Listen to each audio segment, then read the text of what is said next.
Salut les amis, j'espère que vous vous portez bien. Alors aujourd'hui, on va revenir sur le petit test des 3 ans que je vous avais soumis il y a 15 jours et pour lequel j'ai eu quand même des réponses absolument passionnantes. Oui, il y a beaucoup de choses à dire lorsque l'on aborde les modalités d'examen, encore plus dans le monde des arts martiaux. Alors on voit ça ensemble, accrochez-vous, c'est parti.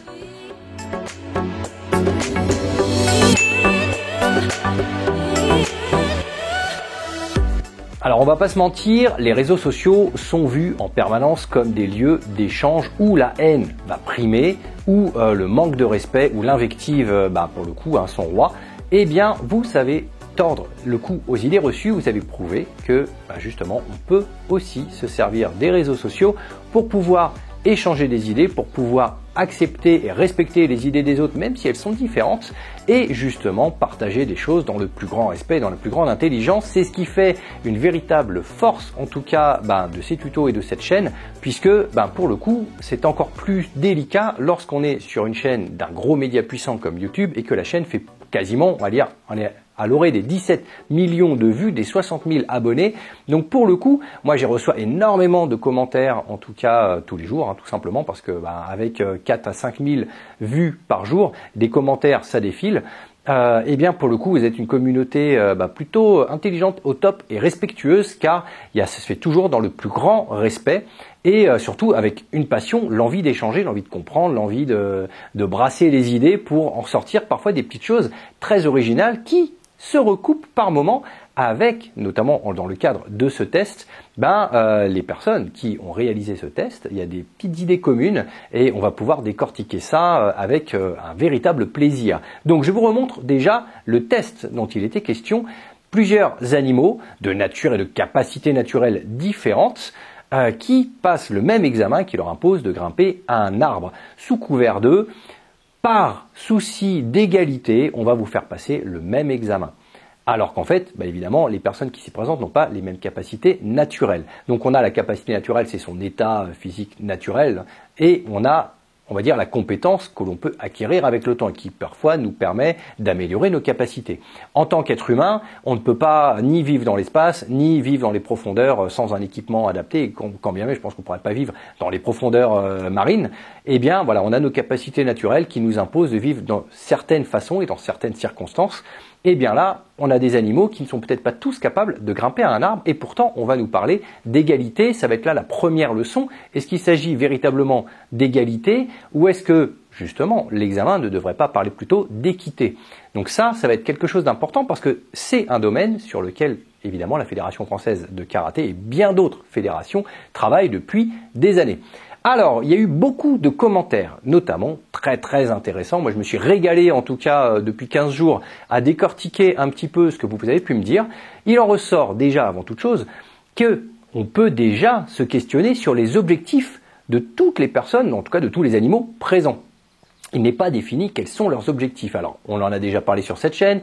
En tant que professeur ou instructeur ou sensei, vous devez connaître les objectifs de vos élèves pour pouvoir les guider au mieux à travers vos séances et faire en sorte que celui qui s'oriente vers la compétition ait un entraînement qui s'adapte à ses objectifs pour ne pas faire des déceptions ou pour ne pas l'engager sur une mauvaise voie. Quelqu'un qui pourrait jalouser, on va dire, son copain de ceinture, son compadran, parce que lui réussit à faire des choses alors que justement l'entraînement de la personne qui jalouse n'est pas forcément adapté, qu'il n'est peut-être pas régulier, on sait que ça peut poser problème. Donc les objectifs évidemment des animaux sont importants à définir, mais dans le cadre de cet examen-là, dans le cadre de cette photo, l'objectif il est commun, c'est-à-dire grimper à un arbre. On n'est pas censé prendre en compte autre chose, puisque la photo ne décrit pas justement qu'il y a peut-être que quelqu'un n'a pas envie de grimper à l'arbre. Si elle est là, c'est qu'elle a envie de grimper à l'arbre.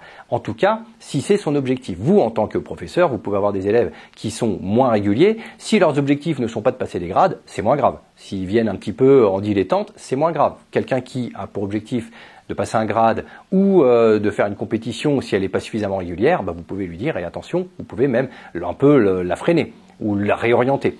Donc, on va dire que l'objectif pour tout le monde, c'est de passer un grade. Et c'est là qu'intervient justement les premières réflexions fédérales depuis maintenant quelques décennies sur en fait les capacités, pour le coup certificatives d'un examen, comme une ceinture noire, à travers les objectifs des pratiquants. Parce que ce que je suis en train de vous dire, c'est qu'effectivement, on va tous on va dire, marcher en direction de l'examen du premier dan. Or, la Fédération française de karaté l'a bien compris puisqu'elle propose à ses pratiquants depuis maintenant plusieurs dizaines d'années de passer une ceinture noire en fonction de leurs objectifs. Ceux qui ne souhaitent pas faire de la compétition, ils ont la voie traditionnelle. Pendant quelques années, dans les années 2000, il y a eu la voie Go-Shinjutsu.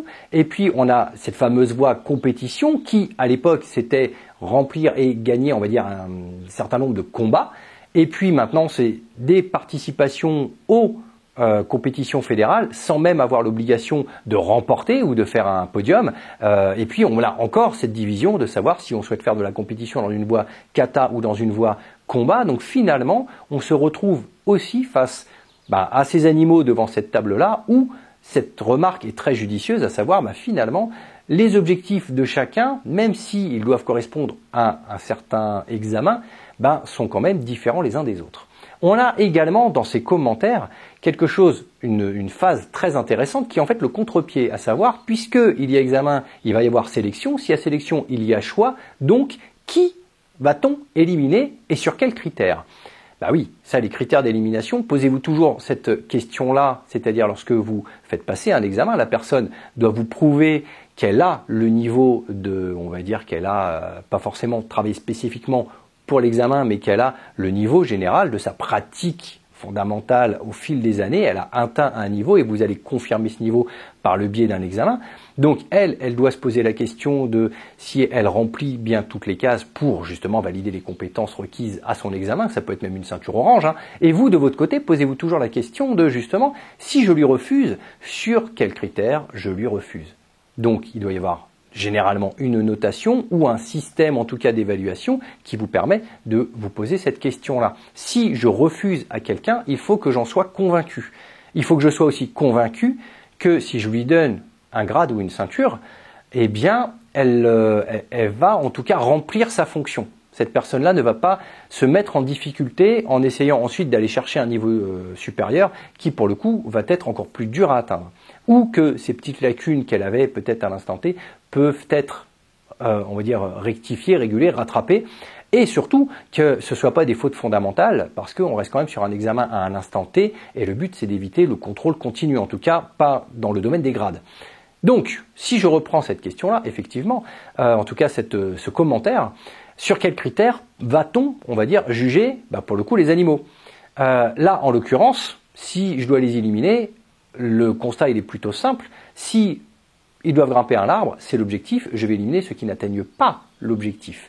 Et là, j'ai d'autres commentaires, notamment, qui m'ont dit, oui, mais il n'y a pas précisé de quelle façon ils doivent grimper à l'arbre. C'est-à-dire, est-ce qu'il y a des moyens un petit peu détournés ? Et là, justement, ça a fait écho à quelque chose d'assez génial, parce qu'il n'y a pas si longtemps que ça, il y a un mois ou deux, je vous ai mis une vidéo sur les changements inédits du principe de compétition avec la division 1 et la division 2. En vous disant justement que j'avais été assez effaré de voir de bons pratiquants et de bons compétiteurs faire semblant d'échouer pour sortir de la division 1 afin d'être avec la division 2 qui fait partie, on va dire, des gens peut-être un petit peu moins compétents dans le domaine de la compétition, en tout cas un peu moins aguerris, dans le but d'aller faire un podium. Donc de tricher, clairement, en tout cas en tant que pratiquant honorable, pour aller chercher un grade. Mais en fait, sous couvert de tricher, je vous expliquais que ce sont des personnes qui vont simplement jouer le règlement. On va vous permettre d'aller faire un podium, les personnes suivent le règlement et permettent de faire un podium. Il n'est pas dit, effectivement, sur cet examen-là, sur cette image-là, la façon dont ils doivent grimper à l'arbre. Donc, certains vont dire, ouais, mais là, c'est jouer sur les mots. Non. Parce qu'en compétition, c'était joué aussi sur les mots. Et pourtant, il n'y a pas eu qu'un seul. Il y a pléthore de pratiquants qui ont joué justement sur les mots du règlement pour basculer de l'autre côté. Donc là, effectivement, on peut se poser la question, si vous faites un examen, si vous ne vous couvrez pas aussi d'une certaine façon avec les modalités, on pourrait très bien trouver une façon peut-être un petit peu détournée. Alors moi, je l'ai vécu à l'époque où je passais un dan. Alors je ne pourrais pas, on va dire, donner trop de détails parce que ça pourrait clairement desservir des pratiquants et encore une fois les tutos n'ont jamais été là pour pointer du doigt quelqu'un en particulier, mais il s'avère que quelqu'un qui n'avait pas eu son grade et à juste titre a joué le règlement pour justement faire jouer la commission et obtenir son grade, alors que physiquement et techniquement elle ne le possédait pas. Et on lui a fini par lui donner parce qu'elle a joué sur du bouquin, du règlement, justement de la définition des choses, et elle a joué sur les petites failles des règlements pour pouvoir obtenir ce qu'elle souhaite. Donc on voit chacun midi à sa porte. Je trouve que voilà, obtenir un grade de cette façon-là, c'est pas la façon dont j'ai envie moi de me voir dans le miroir ou de m'apprécier lorsque je serre ma ceinture, mais pour certains, ça fait le job. Pour eux, ils voient pas forcément midi plus loin, et c'est des personnes qui seraient tout à fait capables de jouer le règlement en compétition pour passer de la division 1 à la division 2. Donc tout ça étant dit, effectivement, on peut très bien imaginer que le but étant juste d'aller dans l'arbre, on pourrait même se dire, bah tiens, c'est un objectif commun, bah pourquoi un animal grimperait pas sur le dos d'un autre, et puis aiderait, il y en a un, tiens, le singe, il grimpe en haut, et puis il hisse les copains, voire même il leur met une ceinture avec le serpent qui sert de liane. On pourrait imaginer tout et n'importe quoi. J'ai même eu, tiens, bah l'éléphant, il déracine l'arbre, et tout le monde va dessus. Pourquoi pas? Le plus fort fait le job, et tout le monde grimpe. Donc on a plein de choses qui sont possibles et qui finalement sont toujours en plein recoupement avec ce qui peut se passer dans le cadre de notre pratique. Prenez l'exemple d'un bunkai en équipe, celui qui saute très haut, on va lui dire tiens, ça va être toi qui vas sauter très haut, ça va pas être quelqu'un d'autre. Celui qui chute très bien, c'est lui qu'on va prendre pour chuter très bien. On va pas inverser les rôles. D'accord, on va essayer de donner le meilleur de soi, on va essayer de donner en tout cas la plus belle image, le plus beau visuel, la plus belle compétence. Alors qu'effectivement, on pourrait dire, mais dans le cadre d'un entraînement, il faudrait plutôt travailler ses points faibles ou égaliser les choses. Oui, mais là, pour le coup, on ne cherche pas l'équité, on cherche un peu, on va dire, l'égalité de segment, celui qui va être le meilleur dans son domaine et va pouvoir se répartir les tâches. Donc là, pour le coup, l'éléphant, effectivement, il peut déraciner l'arbre et aider tous ses copains, parce que c'est lui qui a la force. Et ça fait écho aussi, toujours dans les commentaires, quelqu'un qui disait, oui, mais justement, est-ce qu'ils sont jugés sur la partie plutôt physique ou la partie plutôt cognitive? Très bonne question. Est-ce que je peux juste avoir la force de faire quelque chose, mais être absolument une bille en stratégie, c'est-à-dire en l'occurrence, j'ai la force de grimper à l'arbre, mais je vais m'accrocher aux petites brindilles parce que j'ai pas compris qu'elles vont pas soutenir mon poids? Ou est-ce que justement, je suis plutôt à côté, j'ai pas la force de me hisser dans l'arbre, par contre je sais très bien comment faire? Est-ce que finalement, l'un n'a pas besoin de l'autre pour évoluer? Et dans le monde des arts martiaux, c'est aussi un petit peu la même chose. On sait qu'on a beaucoup de théoriciens, et parfois des traditionnalistes qui sont un petit peu trop théoriciens et pas assez pratiquants, qui ne savent pas subir un entraînement, mais qui vont avoir une très très bonne gestion de l'analyse, voire de l'histoire. Et là où parfois certains pratiquants vont être un peu en lacune à ce niveau-là, mais par contre auront des compétences physiques indéniables. Voilà, dans le cadre de cet examen, et pour moi ce qui fait résonance à un premier dan, c'est que la personne est censée avoir une combinaison des deux. Peut-être pas les deux à 100%, peut-être pas les deux dans la totalité de l'utilité, mais en tout cas avoir une certaine combinaison, une certaine justesse en se disant je sais analyser et puis après en fonction des dan, effectivement normalement je suis censé savoir mieux analyser et mieux réaliser les choses quand j'arrive à un deuxième, un troisième, un quatrième dan. Donc beaucoup de choses extrêmement passionnantes dans ce domaine de est-ce que je prends la partie mentale, est-ce que je prends la partie physique, est-ce qu'on doit s'entraider? Ça, l'entraide, c'est une des choses que j'avais personnellement soumis à l'Assemblée, en disant peut-être qu'ils peuvent s'entraider, peut-être qu'ils peuvent grimper, peut-être les uns sur les autres pour atteindre un objectif commun. J'avais même proposé que s'il y en a un qui était un petit peu faiblichon, peut-être que l'ours peut manger le pingouin et se sentir mieux. Après, il y a une sorte de loi du plus fort, mais là pour le coup c'était moins le côté art martial, c'était plus le côté self, le mangeur et le manger.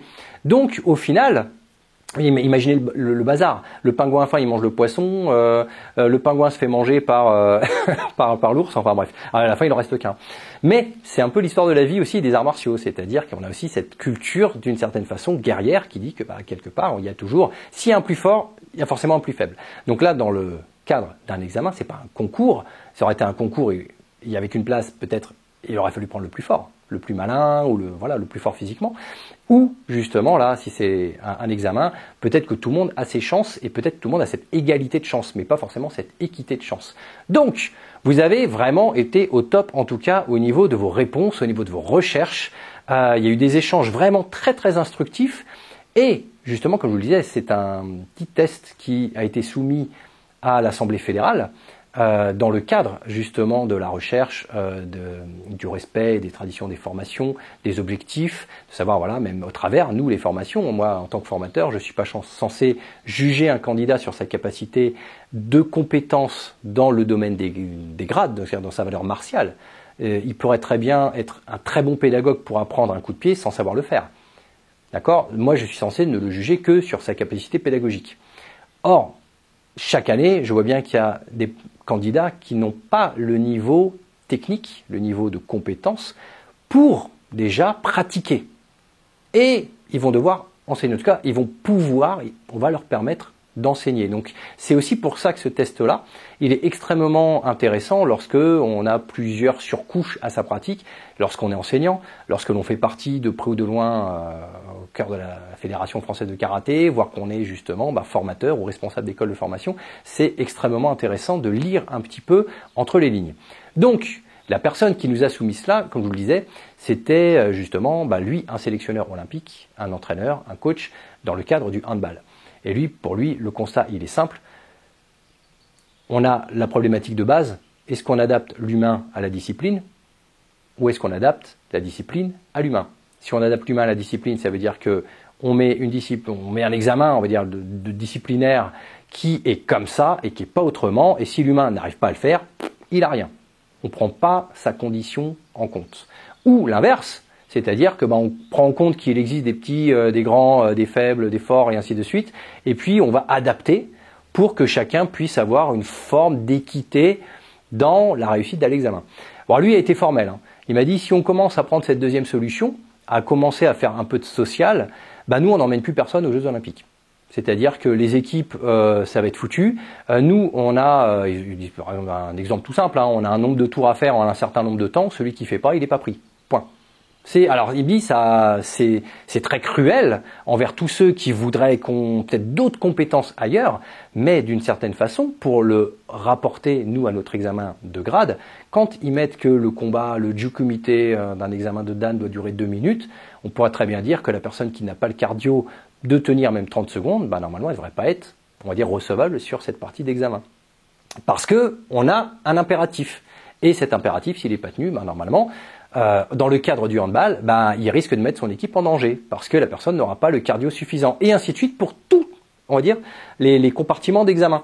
La personne n'est pas capable de mettre tant de buts en tant de minutes et faire ci ou ça, la personne n'est simplement pas prise. C'est comme ça, il y a un socle, on va dire, lié à un examen qui est certificatif comme un premier Dan, qui ne peut pas être renié en permanence. Effectivement, on se doute bien qu'un petit gabarit, une personne qui va faire 40-50 kilos, n'aura pas la même puissance physique qu'une personne qui va en faire 100. On s'en doute bien. Et surtout, si elles sont l'une face à l'autre, on se doute bien qu'il va y avoir des soucis en termes de cohérence, en tout cas, de travail par deux.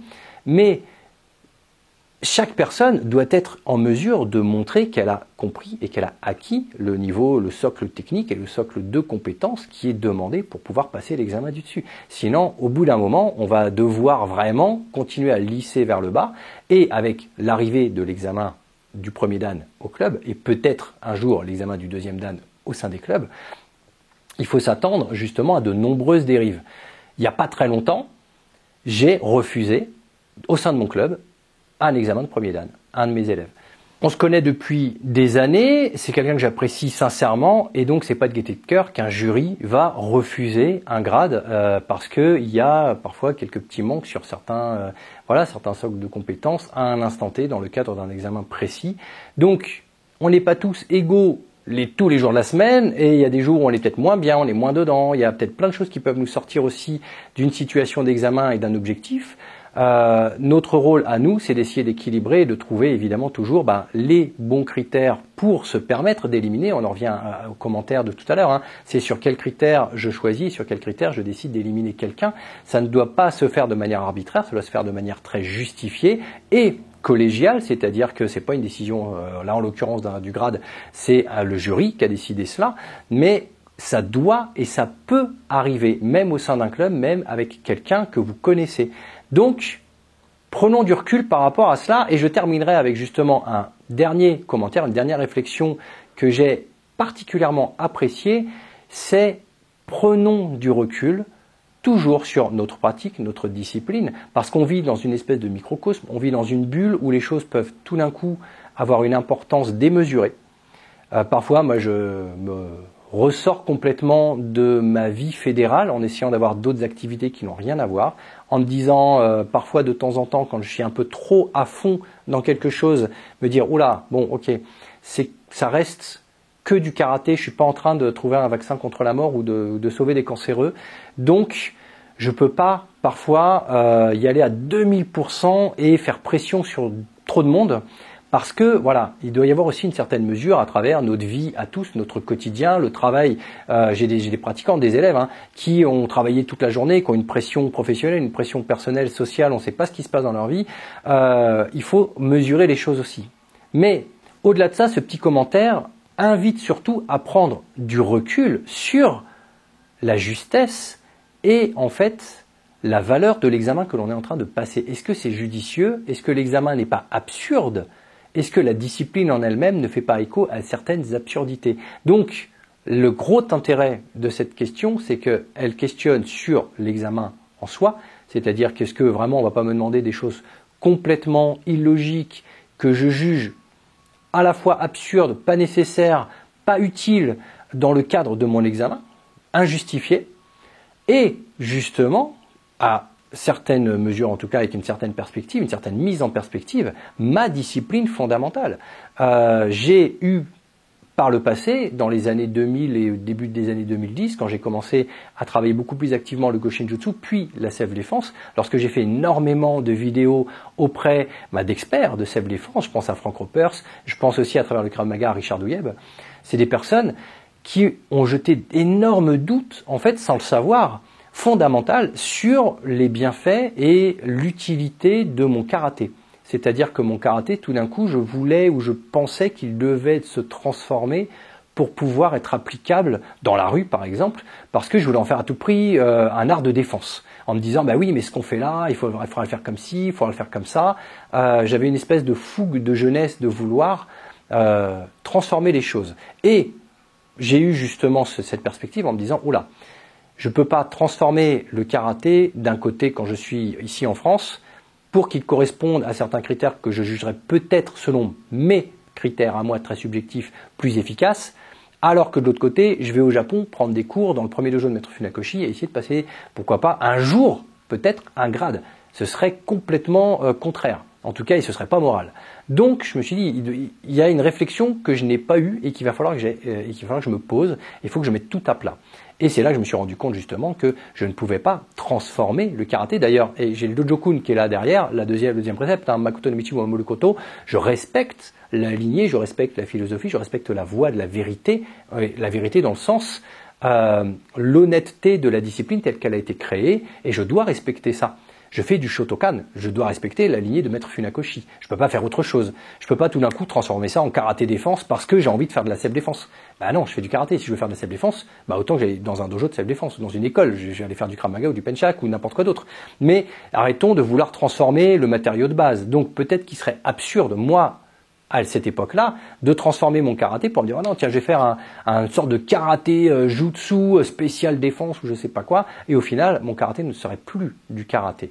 Donc j'aurais fait quelque chose d'hybride, mais sans aller aussi loin, c'est ce que font énormément d'élèves de maîtres lorsqu'ils veulent s'émanciper et créer quelque chose en leur nom. Ils commencent à modifier les choses. On est sur une arborescence descendante où on part de grands maîtres et tout le monde veut mettre sa pierre à l'édifice. Donc à vous de déceler à quel moment je franchis cette ligne de l'absurde en me disant ok, maintenant c'est bon, je fais plus du karaté ou je fais plus je fais une autre discipline, donc autant aller faire une autre discipline. Arrêtons d'appeler ça karaté, par exemple, dans le cadre du karaté. Et à l'époque, j'ai eu vraiment de vraies réflexions et de vrais moments de doute sur qu'est-ce que je dois faire. Est-ce que je reviens à mon karaté avec ses limites aussi, puisque que ce soit dans sa nature, dans son contexte géopolitique, dans sa création de base, c'est pas une discipline de défense urbaine. De base, elle n'a pas été conçue comme ça, de toute façon, ou en tout cas de défense urbaine actuelle, avec les modalités qu'on a, nous, de vie quotidienne actuelle. Parce que si on remonte à 100, 200 ans en arrière, on n'avait pas le même monde, tout simplement. On n'avait pas les mêmes profils de personnes. Et on n'a pas non plus les mêmes pays. Donc, il se passe beaucoup de choses et il faut toujours remettre les choses dans le contexte. Donc, c'est là, justement, que je trouve que ce commentaire est le plus intéressant parce qu'il nous met face, justement, à nos envies, mais face au respect que l'on doit avoir à notre lignée. Est-ce qu'on poursuit cette lignée ou est-ce qu'on va faire autre chose? Et justement, à travers des examens, à travers parfois certaines disciplines, ça m'est arrivé de beaucoup filmer et de pratiquer auprès d'experts justement en pratiquant, me dire, ok, là je franchis une certaine ligne proche de ce que je pense être de l'absurde, et pourquoi? Est-ce que j'ai pas compris leur système? Est-ce que leur système est défaillant physiologiquement parlant? Est-ce qu'il va traumatiser le corps? Est-ce que mentalement il est dans les bonnes normes, on va dire, d'apprentissage pédagogique?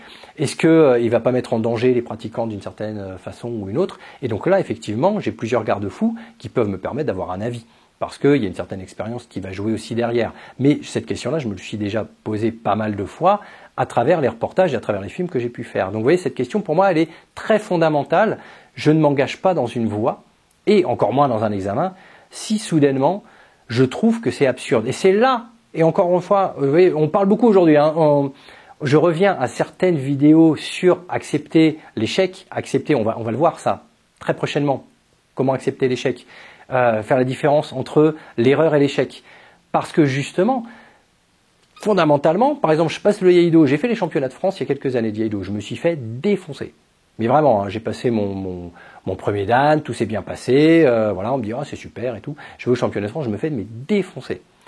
Première chose que je me dis, c'est ouais, franchement, c'est absurde, ils demandent des trucs, machin. C'est pas absurde. C'est moi qui n'ai pas le niveau. C'est pas pareil. Et souvent, on a tendance à se dire, ah ouais, comme j'ai pas réussi, on en revient toujours à ce syndrome de l'imposteur et ainsi de suite. Comme j'ai pas réussi, j'aime pas me voir en posture d'échec. Donc, il faut que je me construise une nouvelle idée de ce que c'est que la performance et la réussite pour me dire, ok, si eux ils y arrivent, c'est pas normal. Ils ont du talent. Ou alors, il se passe quelque chose que j'ai pas compris. Donc, plutôt que de me dire, ok, j'aurais dû bosser mieux, j'ai peut-être pas compris les choses, j'ai peut-être pas le niveau, et ainsi de suite. Première sensation en partant, c'est ouais, non, c'est quand même absurde.